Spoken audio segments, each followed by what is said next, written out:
गरीबी भी क्या चीज़ होती है, इंसान को वह काम भी करने पर मजबूर कर देती है जो वह इंसान नहीं करना चाहता।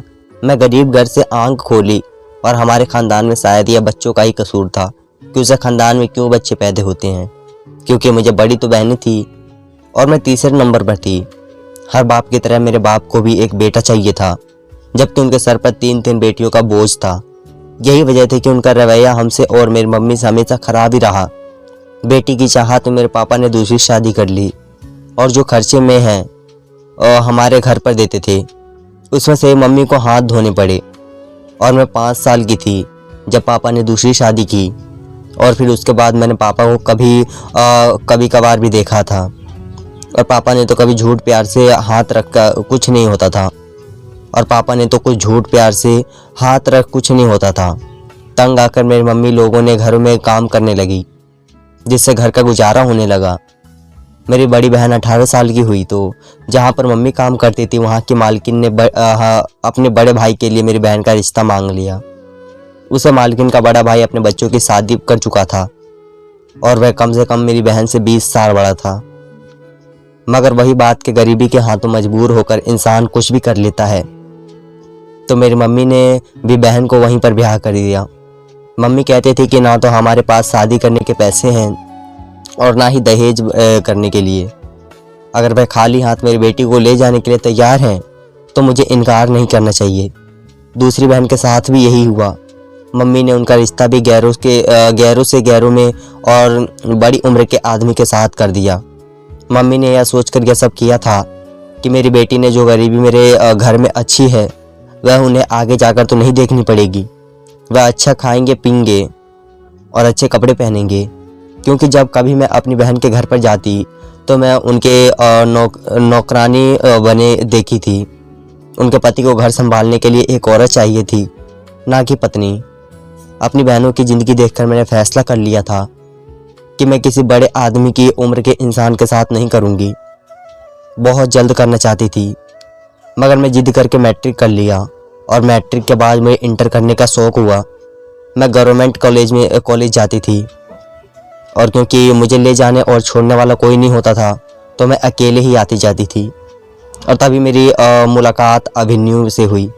वह कॉलेज के रास्ते में खड़ा रहता था और मैंने नोटिस किया कि शायद वह मेरे लिए वहाँ पर आता था। वह अच्छी शक्ल सूरत का इंसान था और उसके होली में लगा था कि वह अच्छी खासी खाते पीते हुए घराने से ताल्लुक़ रखता है।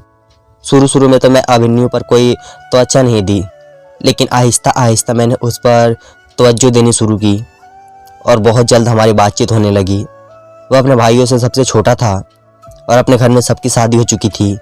उसने बताया कि वह मुझे बहुत समय से पसंद करता है और वह मुझसे शादी करना चाहता है। अभिमन्यु कहने लगा, मैं एक बहुत अच्छी जगह नौकरी करता था, लेकिन तुम्हें देखकर मैं सब कुछ भूलकर यहाँ पर खड़ा होने लगा। लेकिन अगर तुम शादी के लिए हाँ कर दो तो मैं दोबारा अपनी नौकरी शुरू कर लूँगा। मैं बहुत सोच समझकर अभिमन्यु को हाँ कर दी और उससे कहा कि मेरे घर पर रिश्ता लेकर आओ, जिससे पहले कि मेरी मम्मी मुझे और कहीं भी बड़ी बहनों की तरह किसी वृद्धि के साथ रख रखाव कर दे।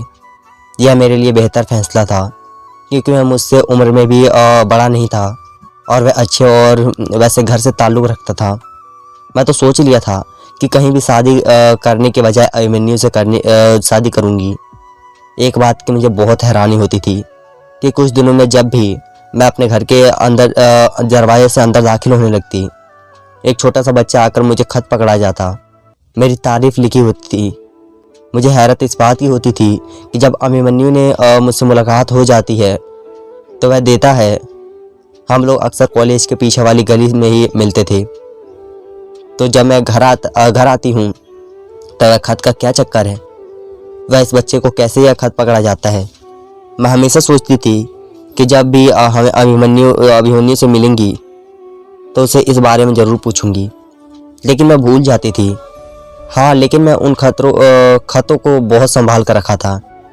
लेकिन एक दिन फिर मुझे पता चला कि वह बेहद अभिमन्यु की तरह से नहीं बल्कि किसी और की तरफ से मुझे मिलते थे, क्योंकि एक दिन मैंने गौर किया तो लिखा हुआ था, जबकि अभिमन्यु का नाम तो ए से शुरू होता था और उसका तो यही मतलब था कि और मेरे पीछे पड़ा है। अगले दिन जब वह बच्चा खत लेकर मेरे पास आया तो मैंने खत लेने से मना कर दिया और एक पेपर पर यह लिख के किसी और को पसंद करती हूँ और मेरी उससे शादी होने वाली है, लिहाजा मुझसे दूर रहो। यह खत मैंने उस बच्चे को दिया और कहा जो तुम्हें खत देता है यह जाकर उसको दे देना। मेरा यह तरीका काम कर गया था और उसके बाद मुझे कोई खत नहीं मिला। अभिमन्यु अपनी बातों से मुताबिक अपने मम्मी पापा को मेरे घर रिश्ते के लिए लेकर आ गया और मेरी मम्मी ने मेरी जीत पर एक करवा दी और उससे शादी करके मैं बहुत खुश थी। क्या मेरी ज़िंदगी में सिर्फ खुशियाँ ही खुशियाँ होगी? शादी के कुछ महीने के बहुत अच्छे गुजरे। वह मेरा बहुत अच्छा ख्याल रखता था। हम अक्सर बाहर खाना खाने जाते थे और मेरे ससुराल वाले भी बहुत अच्छे थे। लेकिन एक दिन फिर मुझ पर गम के पहाड़ टूट पड़े जब मुझे अपने पति की असलियत का पता चली। मेरे पति तो एक बहुत बड़ा इंसान था। उसने मुझे शादी खास मकसद से की थी और उसका पता मुझे तब चला जब रात हम दोनों घूमने की वजह से बाहर गए। वह वापसी पर खाने के रात मेरे दोस्त हम उसके दोस्त के घर पर गए तो मुझे उसका दोस्त बिल्कुल भी अच्छा नहीं लगा।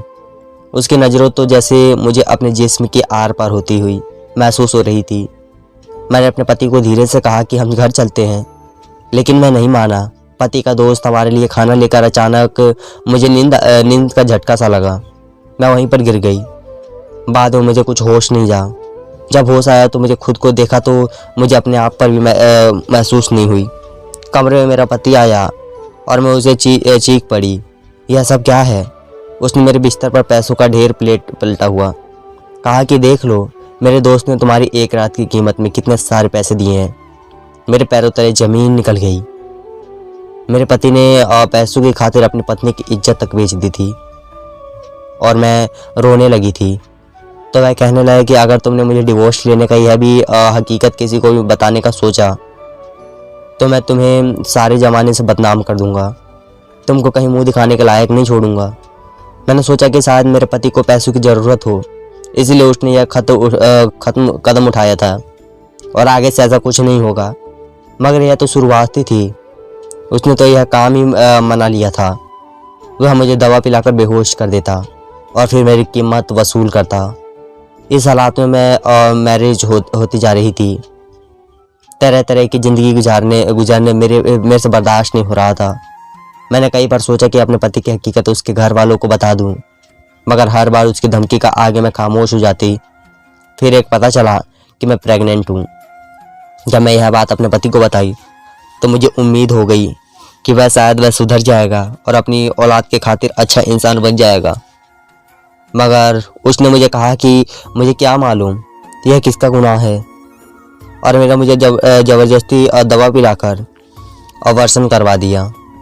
उसको पैसे की हवस इतनी बढ़ गई थी कि वह हर हफ्ते वह मुझे अपने साथ लेकर जाता, अपने किसी दोस्त के साथ चला जाता, मुझे ज़बरदस्ती दवा पिलाकर बेहोश कर देता और फिर अगली रात उसके साथ में लाखों रुपए देकर मुझे यकीन हो जाता है कि मैं गुजारी रात वह मेरी कीमत बहुत अच्छे से वसूल कर चुका है।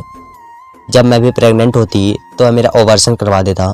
मुझे अपने आप से इतनी शर्मिंदगी होती कि मैं खुद को ख़त्म करने का सोच लिया, लेकिन मैं चाहती थी कि मरने से पहले मैं उसकी हकीकत भी उसके घर वालों को बता दूं। इसलिए एक दिन जब उसने मेरे साथ फिर से वह सब करना चाहा तो मैं शोर मचा दिया और घर वालों को सब बता दिया। मेरे पति की मुझे ये उम्मीद नहीं थी कि मैं उसका सच इस तरह सामने लेकर आऊँगी, लेकिन वह बहुत ही साथी इंसान का था। वह साफ मुकर गया और अपने घर वालों को कहा कि यह तो पागल हो गई है, कुछ भी बोल रही है।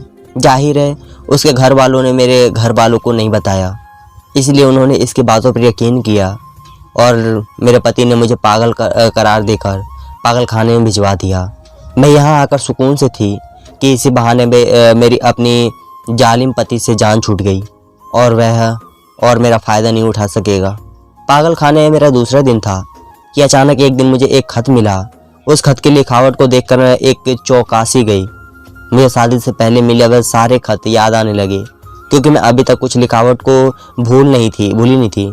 इसमें सनसनी से दौड़ गई कि एक आदमी ने मुझे दोबारा कैसे तलाश किया। बे यही आसपास था। खत में कुछ इस तरह लिखा हुआ था कि मैं तो तुम्हारी शादी का सुनकर पीछे हट गया था, मगर मुझे बहुत अफसोस हुआ कि तुम्हारे पति ने तुम्हारा यह हाल कर दिया। अगर तुम चाहो तो मैं तुम्हें ब्याह अपनी आज़ादी दिलवा सकता हूँ। यह हद देखकर मुझे परेशान हो गई। तो उसको कैसे पता चला कि मैं यहाँ पर इस हाल में हूँ और मेरे पति ने मेरे साथ यह क्या किया। मैं तो उस आदमी को भूल चुकी थी। पागल खाने में मुझे दाखिल हुए 3 ही दिन हुए थे कि एक दिन मेरा पति चला आया और मुझसे कहने लगा कि अगर तुम यहाँ से आज़ादी और रिहाई चाहती हो तो तुम्हें मेरी बात माननी होगी, वरना तुम यहीं पर सर्दी रहोगी। मुझे उनकी बात सुनकर बहुत गुस्सा आया। मैंने उनके मुंह पर थूक दिया और कहा कि तुम जितनी मर्जी कोशिश कर लो, मैं कभी भी तुम्हारी बात नहीं मानूंगी। उसने गुस्से से मुझे पीछे धक्का दिया और थोड़ी दूर पर जाकर वह खड़े हो गए। तो डॉक्टर से बात करने लगा। वह मेरी तरफ इशारा कर रहा था। मैं समझ गई कि उसने इस डॉक्टर को भी खरीदा हुआ है, क्योंकि डॉक्टर ने तो मुझे पागल कह दिया था। मेरी रिपोर्ट बनाई थी और तब से मैं हैरान हुई थी कि मैं तो बिल्कुल ठीक हूँ, फिर उन्होंने मेरी पागलपन की रिपोर्ट क्यों बनाई है। अब समझ में आ रहा था कि इन दोनों भी मेरे पति के साथ मिले हुए थे। अब तो मैं अजीब मुझे मुसीबत में फंस गई थी। मुझे समझ में नहीं आ रहा था कि अब मैं क्या करूं। अब मुझे अकेला शहर खट वाले इंसान था जिसके बारे में मेरे पति मेरे साथ आकर खाने लगा। अगर तुम मेरी बात मान जाती तो अच्छा होता, और तुम्हें नहीं पता यहाँ पर तुम्हारे साथ क्या होने वाला है। मैं तो यह कहकर चला गया। अगर मैं बहुत परेशान हो गई कि अब जाने ज़िंदगी ने मुझे कौन सा नया मोड़ दिखाएगा। मेरे पति के जाने के बाद वह दोनों डॉक्टर मेरे पास आए और कहने लगे कि तुम्हारा पति तो बहुत जालिम है। दया में कह रहा था कि हम तुम्हारा ख्याल न करें और तुम्हें पागल खराब देकर इंजेक्शन वगैरह लगा कर करें, मगर हमने उन्हें साफ मना कर दिया। हालांकि हमें तुम एक अच्छी लड़की लगी। पहले हमें लगा था कि शायद तुम एक अच्छे इंसान नहीं हो। अगर अब हम सब जान गए हैं तुम्हारे पति की सच्चाई और उसकी नीयत में, परेशान होने की ज़रूरत नहीं है। तुम बहुत जल्दी यहाँ से चली जाओगी। बस तुम्हें वही करना होगा जो हम कहेंगे। और डॉक्टर की बात सुनकर मैं बहुत उम्मीद हो गई थी कि सब ठीक करके जाने के बाद मुझे खाना दिया गया। जब मैं खाना खा चुकी थी तो ध्यान रह गई। उस पर लिखा हुआ था कि डॉक्टर्स की बातों पर यकीन मत करना, यह तुम्हारे पति के साथ ही मिले हुए हैं। यकीन डिगर तुम्हारा यकीन तोड़ देंगे। अगर तुम यहाँ से आज़ादी चाहती हो तो अपने पति से निताज पाना चाहती हो तो तुम वापस उसी के पास लौट जाओ।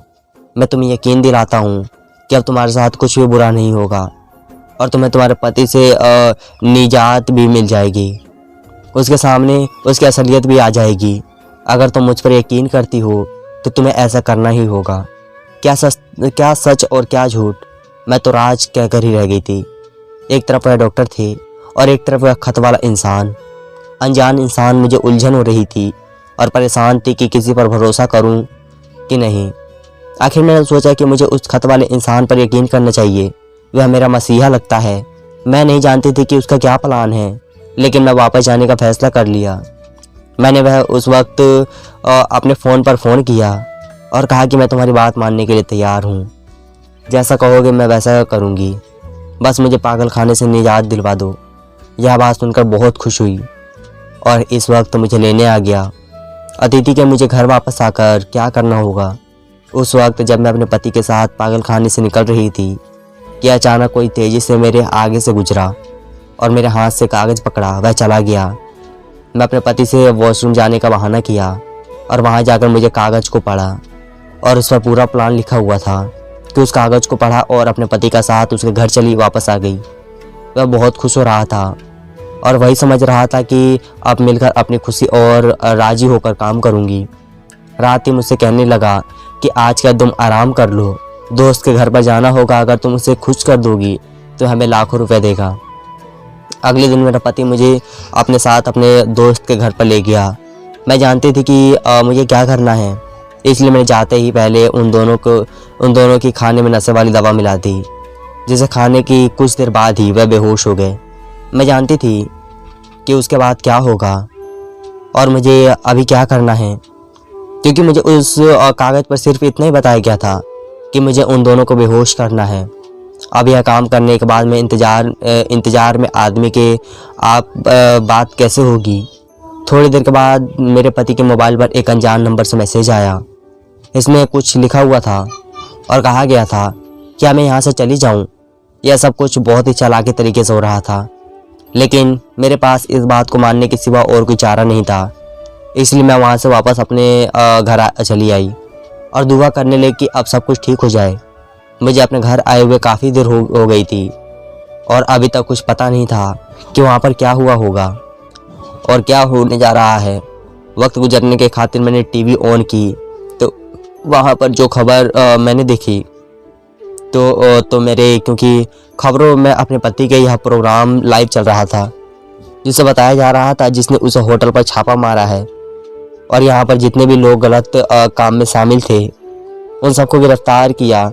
साफ नज़र आ रहा था जो नाम उसकी भक्ति के साथ हो चक्कर है अपने दोस्त के घर में उसके साथ बेहोश पड़ा था और वह दोनों उस होटल में कब और कैसे पहुंच गए।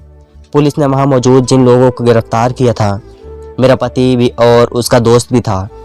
उसके घर वालों ने यह सब कुछ स्क्रीन पर अपनी आंख से देखा था और अब जाकर उन्हें यकीन आया था कि मैं जो कुछ कह रही थी शादी की जाती उससे मैं ज़िंदगी बर्बाद की थी, क्योंकि यह सब कुछ लाइव प्रोग्राम में दिखाया गया था कि गुंजाइश ही नहीं थी।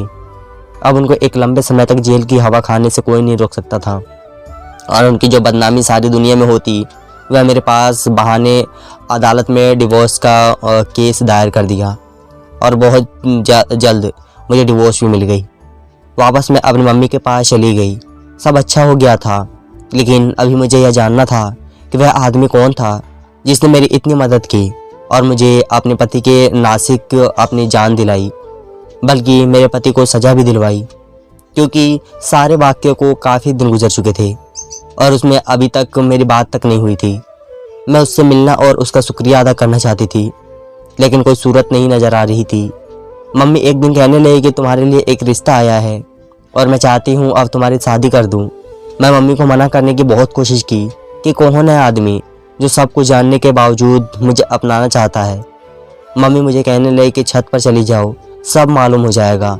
मैं भागती हुई छत पर गई तो वहाँ पर पहले से ही एक लड़का मौजूद था। मेरी तरफ पीठ भागकर उसके सामने गई और उसे देखकर तो मेरी एक हैरत का झटका लगा, क्योंकि वो मुझे जानती थी। वह हमारे मोहल्ले का एक लड़का था, लेकिन मैंने उससे कई बात नहीं की थी, मगर मैं उसे पहचानती तो ज़रूर थी। मुझे देखकर कहने लगा कि मैं वही हूँ जो तुम्हें खत लिखा करता था। मैं तुम्हें रोज़ कॉलेज जाते हुए देखता था और मैं तुमसे बात करना चाहता था, लेकिन कहीं मेरी इतनी हिम्मत नहीं हुई, इसलिए मैं खत लिख के देता था। फिर जब पता चला कि तुम शादी कर रही हो, तुम्हारे पीछे हट गया और अपने कामों में बिजी हो गया। मैं यही समझ रहा था कि तुम अपनी शादीशुदा ज़िंदगी में बहुत खुश हो, मगर जब मैंने तुम्हें पागल खाने मेरी अपनी फार्मेसी है, डॉक्टर मिलेगा ताकि किसी भी तरह से मेरी पत्नी को घर वापस आने का राज़ी करो, तब मैं खटक गया कि क्या बात है। और मैंने उसके बारे में पूरी मालूमात हासिल की तो पता चला कि वह एक अच्छा इंसान नहीं है। मैंने तुम्हें आज़ाद करवाने का फ़ैसला किया। मैं वहीं पर था और मैं ही कागज़ पर लिखकर तुम्हें यह सब करने को कहा था। जब तुम अपने पति और उसके दोस्त को बेहोश करके वहाँ से निकल गई थी तो मैं अपने दोस्त की मदद से उन दोनों और उस होटल में पहुँचा दिया जहाँ पहले से ही वह लड़कियाँ मौजूद थी। मेरा एक नया दोस्त न्यूज़ चैनल में काम करता है और मेरे ही कहने पर उसने वह प्रोग्राम लाइव किया था ताकि सारी दुनिया के सामने तुम्हारे पति के साथ बाकी मैंने यह सब किया क्योंकि वह तुम्हें गलत साबित करना चाह रहा था। इसलिए मैंने फैसला कर लिया कि अब इसकी असलियत सबके सामने आकर रहेगी। उसके खिलाफ और भी बहुत से सबूत मैं पुलिस को दे दिए रहेगा। इतना सब कहने के बाद वह मुझसे पूछने लगा कि क्या तुम मुझे शादी करोगी। मैं तो परेशान होते हुए कहा कि मैं अब तुम्हारे काबिल नहीं हूँ। जब तुमने मुझसे कहा कि मोहब्बत नहीं देखी, कौन किसके काबिल है, मैं तुम्हें शुरू से ही चाहता था और अभी चाहता हूँ। मैंने सोचा कि मोहब्बत को मुझे कहीं ठुकराना चाहिए, इसलिए मैंने हाँ कर दी और यह मेरी खुशकिस्मती थी। मुझे इस जैसे शख्स का साथ मिला जिसने मुझे दोबारा से मर्द जाट पर यकीन करना सिखा दिया। धन्यवाद दोस्तों।